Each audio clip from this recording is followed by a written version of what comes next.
Buenos días, jóvenes. Bueno, el día de hoy tuvieron junta en la institución. Espero les haya ido bastante bien. Y el día de hoy, pues, para no perder un poquito de clase, vamos a iniciar con esto, que es parte del sistema cardiovascular. La vez pasada estábamos hablando precisamente sobre el corazón. Ya vimos la funcionalidad del corazón, así como parte de la estructura anatómica y fisiológica del mismo. Entonces, hoy vamos a iniciar con el tema o la parte de este sistema en la parte vascular. Ya vimos la parte cardíaca, ahora vamos a ver un poco de la parte vascular, ¿sale? Entonces, dentro de esa parte vascular, pues tenemos la sangre. La sangre, si ustedes recuerdan en anatomía 1, pues es parte de los tejidos, es el tejido sanguíneo que va dentro del tejido conectivo, ¿sale?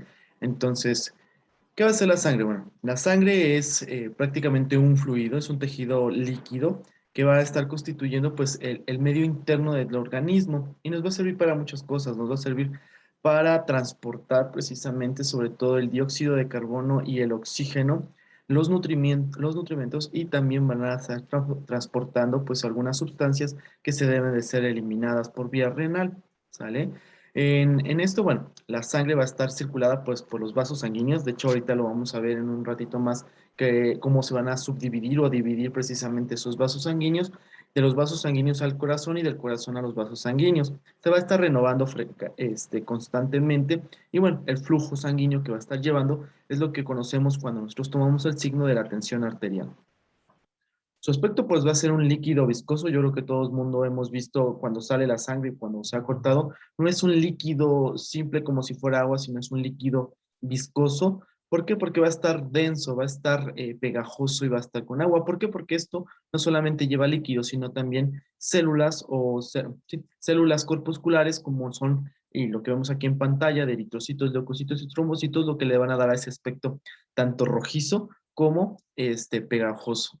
Se va a encontrar aproximadamente en un promedio del 8% del peso corporal. En total, pues tenemos entre 5 o 6 litros de sangre en el organismo. O sea, el cuerpecito que sea, tenemos 5 a 4 litros. Y eso lo hablábamos precisamente en el ciclo cardíaco. Decíamos que esos 5 litros en un minuto van a pasar prácticamente por el corazón para volverlos a ser expulsados e impulsados por este mismo al momento de la contracción y relajación y va a ir hacia todo el torrente sanguíneo, que es parte precisamente de la circulación sanguínea. Está formado pues por el líquido que se llama plasma. Entonces el componente de la sangre va a ser plasma, que va a ser el líquido, es decir, lo amarillento que se encuentra en la sangre cuando nosotros sacamos sangre y lo dejamos en el tubito como vemos en la imagen. Lo amarillento va a ser lo que queda hacia arriba, que son el elemento más, menos pesado, es el plasma, que va a contener proteínas, va a contener algunas otras sustancias importantes que ahorita lo vamos a hablar, y los elementos figurativos, los elementos figurados, los elementos celulares o los elementos corpusculares, que son precisamente estas tres células.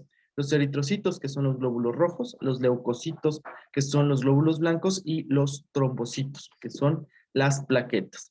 También llamadas, pues los trombocitos, recuerden que cito es célula. En este caso, vamos a ir describiendo cada una de estos tipos de células para irlas conociendo. Quiero suponer que en primer semestre pues vieron precisamente este tipo de células. Entonces vemos aquí precisamente en esta imagen el vaso sanguíneo, vemos el elemento líquido que es lo amarillo que vemos precisamente en la imagen que se llama plasma, que aproximadamente va a ser un 50%, un 55% del componente de la sangre. Vamos a ver precisamente las células sanguíneas y en este encontramos las células rojas, glóbulos rojos o eritrocitos que estamos viendo en forma circular, bicóncava y roja. Vemos las células, o más bien las plaquetas. Ahorita vamos a describir que prácticamente estas plaquetas ya no son células, se llaman o mal llamadas trombocitos, pero en sí son fragmentos de las células y son estos precisamente las plaquetas que nos van a servir para la coagulación en determinado momento. Y las células blancas, que son todas este tipo de células que estamos viendo. Como ven, son de diferente conformación y lo vamos a explicar ahorita ese motivo. En sí, las células blancas son los leucocitos y los leucocitos se dividen o se subdividen a su vez en linfocitos, basófilos, eosinófilos, monocitos, neutrófilos, ¿sale? Aproximadamente las células blancas pues van a estar precisamente el 4%, las plaquetas en un 1,0% y el total de glóbulos rojos es un 41%, formando precisamente nuestro 100% de sangre, tanto con el plasma o líquido, con las células, van a estar formando ese 100%, ¿sale? Entonces, esto es en general la parte de este tipo de tejido. Entonces, ¿qué funciones tiene el tejido sanguíneo o la sangre? Bueno, uno es el transporte. ¿El transporte de qué? Del oxígeno, lo habíamos visto en el sistema respiratorio, el momento del intercambio gaseoso entre el capilar y el alveolo. Entonces, intercambio precisamente dióxido de carbono y oxígeno. Obviamente, antes de salir por el sistema respiratorio, pues la sangre va recogiendo el dióxido de carbono por todos lados para llevarlo precisamente al sistema respiratorio y hacer el intercambio. Una vez que capte el oxígeno, lo va a llevar durante todo el torrente sanguíneo en una circulación menor, que lo vamos a ver en la siguiente clase, para transportar precisamente esta parte. Recuerden que es importante este transporte de oxígeno para la alimentación y las actividades metabólicas dentro del organismo.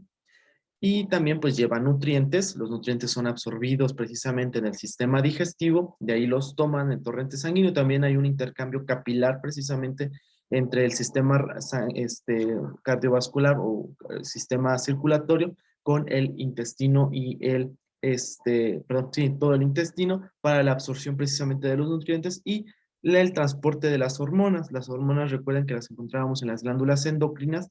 Estas, recuerden que no son glándulas que van a tener un conducto y que van a excretar su secreción por el conducto y lo van a llevar hacia otro lado. Estas glándulas, recuerden que son bolitas, son células que se van a hacer o van a ser un acúmulo de células que van a estar dando las hormonas y lo van a estar, su secreción prácticamente va a ser por medio de los vasos de la circulación para el transporte de las mismas. Las hormonas van a viajar hacia donde les corresponde y van a llevar a cabo su función específica en el lugar específico.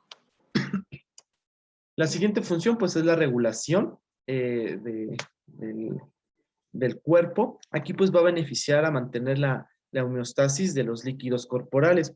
Habíamos dicho que la homeostasis es el equilibrio entre el medio interno y el medio externo. Entonces, prácticamente la homeostasis de este líquido va a hacer que nosotros tengamos nuestros 5 litros, 6 litros en el cuerpo humano para regular precisamente la presión. Entre mayor tengamos los líquidos o retengamos líquidos, los líquidos van a salir de los vasos sanguíneos y vamos a tener un efecto de edema, ¿sale? Entonces, ese edema va a ser la hinchazón de las piernas, de las manos, de la cara, de donde gusten, por la extravasación del líquido que se está saliendo. Entonces, por eso es una regulación. Otra cosa también nos regula precisamente el pH en el medio o como un medio de sustancias amortiguadoras. La sangre también tiene una cierta cantidad de pH, chicos. Entonces, aquí va la primera tarea o extra tarea que van a tener que subir a Classroom. ¿Qué pH tiene la sangre? ¿Y para qué les sirve tener el pH en la sangre? ¿Sale? Entonces, para que me lo investiguen y lo comentemos la siguiente clase. Otra regulación que tiene precisamente ese sistema, pues es que contribuye al ajuste de la temperatura corporal. ¿Por qué? Porque cuando hace frío, nuestros vasos se van a contraer. Entonces, si hace frío, por eso titiritamos, porque necesitamos que se conserve el calor dentro del cuerpo. Y para conservarlos, los vasos que son redonditos, van a hacer la contracción y entonces se van a encontrar pequeñitos, pequeñitos. Si hace calor, pues hay que hacer una vasodilatación. Se abren los vasos y por eso también parte de la sudoración y vamos a tener precisamente ese ajuste de la temperatura corporal. Es importante este ajuste de la temperatura corporal porque si aumenta, recuerden que va a haber alteraciones dentro del sistema nervioso. Entonces, por eso la sangre y los vasos sanguíneos controlan esa temperatura. En algún momento, pues cuando la temperatura sube demasiado, pues ya aunque lo trate de regular, existen otras regulaciones como hormonal, a veces sale de nuestras manos o más bien sale de las manos del cuerpo y pues vamos a tener alteraciones propias de esta misma. Dentro de la protección, que es el siguiente función del sistema circulatorio, o sea, el sistema sanguíneo, vamos a tener que la sangre puede coagularse y eso es muy importante. La coagulación es muy importante porque al momento en que ustedes se corten, pues van parte de las plaquetas, parte de algunos elementos de la coagulación y hacen que se cierre. Entonces la coagulación es muy importante precisamente como protección para nuestro cuerpo. Los glóbulos blancos nos van a proteger precisamente también de las enfermedades llevando a cabo un elemento de fagocitosis. Entonces, Parte de esos leucocitos, parte de las células blancas van a llevar la protección de nuestro cuerpo. Y esta es la siguiente pregunta: ¿qué es la fagocitosis? ¿Y qué células hacen fagocitosis? ¿Sale? Entonces, esa siguiente pregunta me la van a contestar en un Word, junto con la que les acabo también de referir, con lo del pH, para subírmelas a Classroom. Entonces, ¿cómo va a estar conformado precisamente el aparato circulatorio? Recuerden que estábamos viendo el sistema cardiovascular, ya vimos la parte cardíaca, ¿sale? Aún nos falta complementarla junto con esto del sistema circulatorio para completar precisamente ese sistema. Entonces, el aparato circulatorio va a estar constando precisamente para el transporte de sangre. ¿Qué va a pasar aquí? Bueno, tenemos el corazón. El corazón dijimos que bombea sangre por medio de las dos aurículas y los dos ventrículos. Esto ya lo describimos en la clase o en las clases pasadas. El siguiente sistema o el parte del transporte son los vasos sanguíneos, que es lo que nos corresponde en la clase del día de hoy. Transporta precisamente la sangre por parte de las venas, arterias y capilares, ¿sale? Ahorita vamos a ver la división precisamente de los vasos sanguíneos y es lo que les había dejado de tarea. La sangre, pues va a transportar, habíamos dicho, el oxígeno, nutrientes, desechos celulares, hormonas y otras cosas que ya lo habíamos mencionado. Y se va a dividir en dos porciones: la parte líquida, que es el plasma, y la parte celular o la parte corpuscular, que son los glóbulos rojos, eritrocitos, glóbulos blancos o leucocitos, y las plaquetas o trombocitos. Entonces, eso es en general. Vamos a ir describiendo célula por célula de las células sanguíneas. En general, esto viene en el libro de Tórtora. Espero que ya lo hayan podido descargar desde el principio. Entonces, tenemos una célula madre. De esa célula madre que se encuentra en la médula ósea. Y esta es la siguiente pregunta: ¿en qué médula ósea del sistema óseo se crean las células del sistema sanguíneo? ¿Sale? Entonces, esa es la siguiente pregunta. Entonces, dentro de esa médula ósea vamos a tener una célula madre pluripotencial.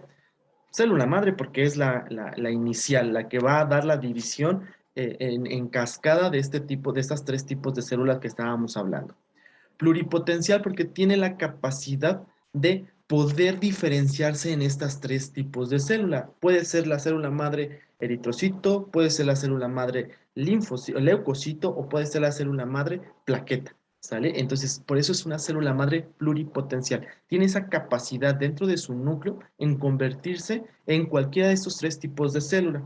¿Sale? Una vez que ya se diferenció y sea una célula blanca, una plaqueta o una célula roja, ya no va a poder dar marcha atrás, sino va a continuar precisamente estas divisiones y bueno, se llama generación de estas células, y va a depender porque, por ejemplo, aquí es la eritropoyesis por la creación de eritrocitos, la trombopoyesis, que es la creación de trombocitos, y la leucopoyesis, que es la creación de las células blancas que estamos viendo aquí, y son todas estas células blancas. Muy bien, entonces, el plasma. Vamos con la parte líquida de la sangre. El plasma nos va a crear, o vamos a tener precisamente, que es un líquido claro. Les había mencionado, si yo saco sangre en un tubo y lo dejo reposar allí sin hacerle ninguna otra cosa, entonces lo que vamos a ver es que la parte menos pesada va a ir, así como cuando ponen aceite con agua, la parte menos pesada, que es el aceite, se va a ir hacia arriba. Y vamos a tener precisamente, perdón, el agua se va a ir hacia arriba y el aceite va para abajo. Entonces vamos a tener precisamente que su amarillento va a ser el plasma, ¿sale? Es un líquido claro amarillento. Si ustedes lo ven en la luz, va a ser translúcido. Digo, lo vamos a ver amarillento, pero va a ser translúcido. Va a estar formado principalmente por agua, por eso es el elemento menos pesado dentro de la sangre. Por proteínas, las proteínas son importantes, lo habíamos visto en farmacología 1, que van a ayudar al transporte precisamente de algunos medicamentos, y no solamente de medicamentos, sino de algunas otras cosas más dentro del cuerpo. Va a estar también compuesto de nitrógeno proteico, sustancias nutritivas de cualquier índole, como carbohidratos, proteínas, lípidos y enzimas. ¿Sale? Las enzimas también recuerden que son importantes para el metabolismo, lo veíamos en nutrición en el semestre pasado. Va a transportar, aquí es donde se transporta precisamente las hormonas, gases como dióxido de carbono y de oxígeno, y los electrolitos. Trae pues tres clases diferentes de proteínas: la albúmina, el fibrinógeno y las globulinas. Las globulinas pues son parte del sistema de protección de nuestro cuerpo. El fibrinógeno va a servir para la coagulación, es un elemento de la coagulación, y la albúmina pues va a servir como transporte. Recuerden que la albúmina dentro de farmacología nos servía para el transporte precisamente de los medicamentos. Y pues va a ser resultantes también del metabolismo, las proteínas como la urea, el ácido úrico, la creatinina y las sales de amonio.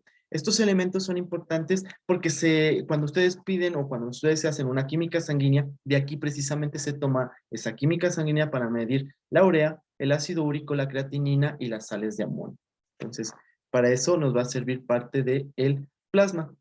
Y bueno, esta imagen es tomada también del libro de Tórtora. Nos dice que el plasma, y lo habíamos visto en la imagen antepasada con el vasito, está precisamente un 55% del plasma corporal. ¿Saben? Entonces, de los 5 litros, tenemos que de esos 5 litros o de ese 100% de sangre, el 55% es plasma. De esto se va a dividir precisamente en 7% en proteínas, que van a ser la albúmina, la globulina y el fibrinógeno, que les había mencionado hace ratito. Albúmina es el 54%, globulina en un 38% y el fibrinógeno en un 7%. Y otras proteínas que también van a estar nadando allí en la sangre, en el plasma específicamente, va a ser en 1%. El agua va a ser el elemento más principal dentro del plasma y es en un 91.5%. ¿Sale? Y otros solutos, como lo estábamos mencionando en la diapositiva pasada, que va a ser 1.5%, que son los electrolitos, los nutrientes, los gases, las sustancias reguladoras y los productos de desecho que van a estar precisamente contenidos dentro del plasma sanguíneo. Entonces, del 100% de la sangre, es decir, de los 5 litros, más del 50% va a ser plasma. Dentro de los elementos corpusculares o dentro de las células sanguíneas, ya las habías mencionado hace ratito, son los elementos corpusculares compuestos por células o fragmentos celulares. Ahorita vamos a ver cuáles son esos fragmentos celulares que van a estar nadando. Están compuestos pues, alrededor de un 91.5% de agua y el otro 8.5% de solutos, la mayoría de los cuales son pues el 7%, 8% del peso corporal, como lo habíamos mencionado en la primera diapositiva.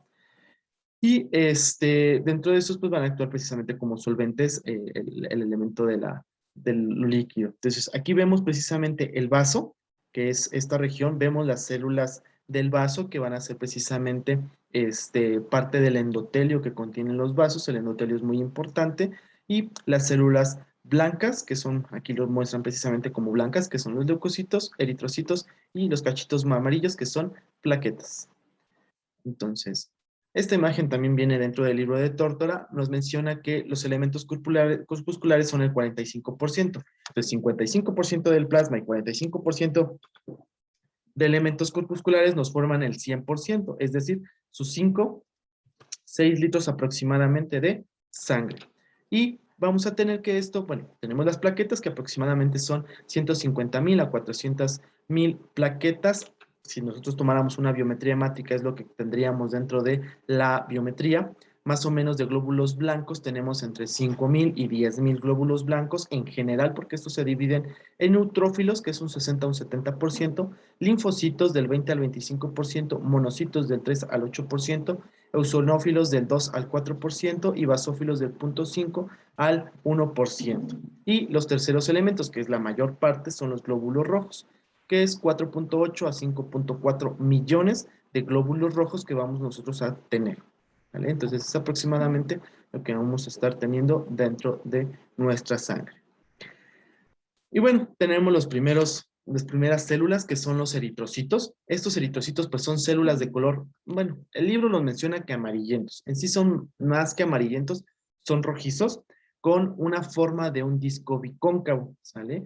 ¿Por qué bicóncavo? Porque ya no va a tener núcleo. Una vez que se extrae el núcleo al momento de que salga de la médula ósea, sale de la médula ósea, se extrae su núcleo y sigue su camino para transportar el oxígeno, ¿sale? Y contiene un elemento bien importante, la hemoglobina, que va a estar formado de una proteína que se llama globina y del grupo Heme, que es hierro. Es lo que le va a dar precisamente parte de la coloración roja a nuestro eritrocito. Entonces el hierro, recuerden que es importante para que pues, transporte precisamente el oxígeno y que no tengamos una enfermedad que se llama anemia. Se forman en la médula ósea y es la pregunta que les había dicho, ¿en qué médula ósea se está formando precisamente estos elementos? Tenemos un proceso de división celular que se llama eritropoyesis, que nace desde la célula madre pluripotencial, como les había dicho, hacia abajo, y vamos a tener al final de cuentas un eritrocito. En el adulto, pues aproximadamente, lo habíamos visto en la diapositiva anterior, pues va entre 45,000 hasta 55,000 eritrocitos aproximadamente, y transporta el oxígeno por medio de la hemoglobina, ¿sale?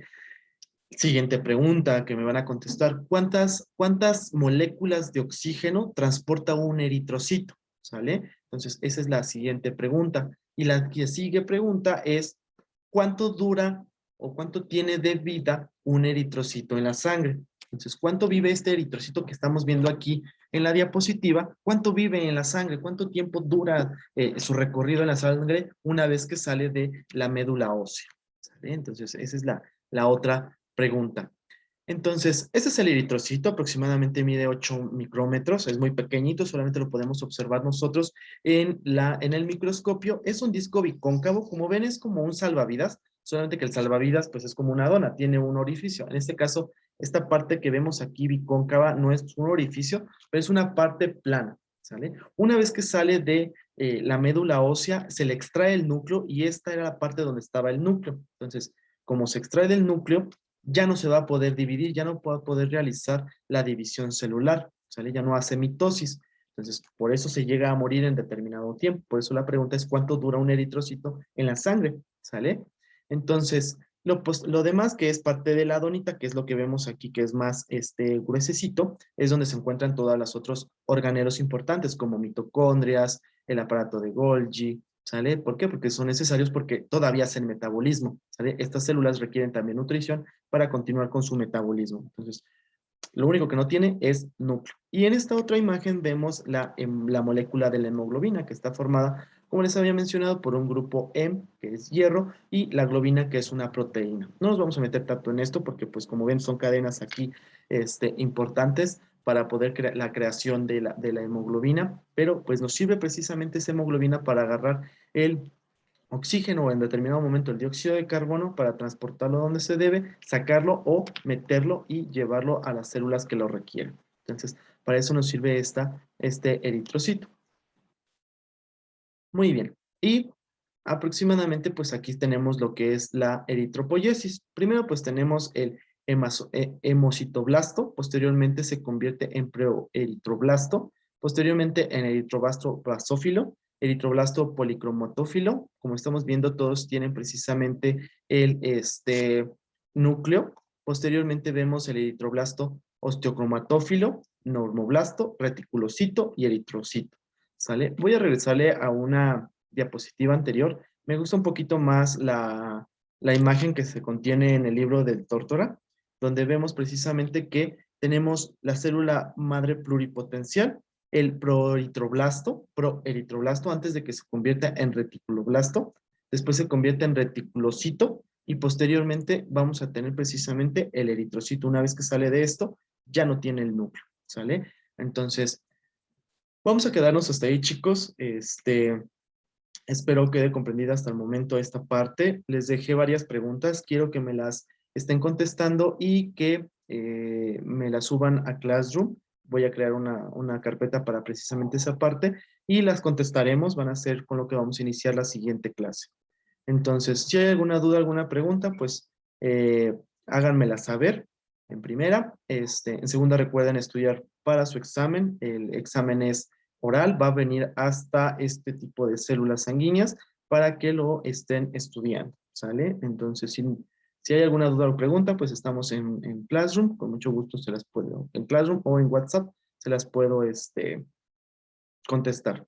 Muy bien, chicos, nos estamos viendo para la siguiente. Cuídense mucho.